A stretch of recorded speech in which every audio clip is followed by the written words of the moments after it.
Did you know that Wilmington is a World War II heritage city?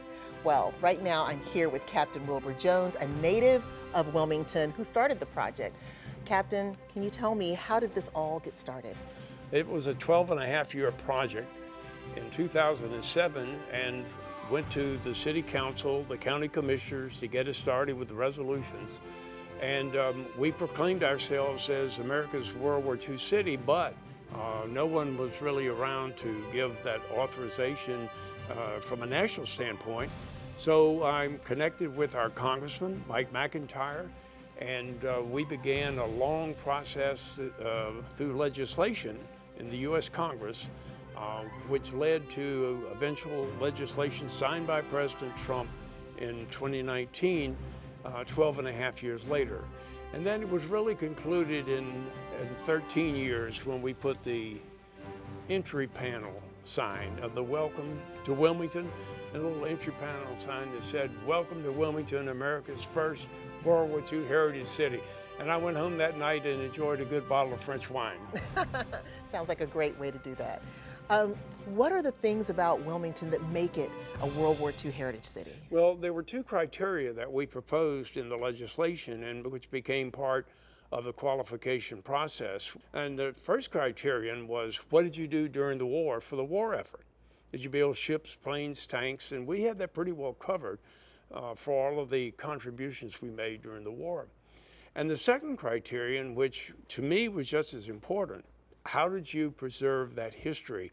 And you're standing in the hub of our World War II activities now. We're standing in the Hannah Block Historic USO/Community Arts Center. It was built in 1941 by the federal government and the local governments for recreation purposes, as all USOs were during World War II, for the servicemen and servicewomen to come and enjoy a night off and dancing and music and snacks and making phone calls back home.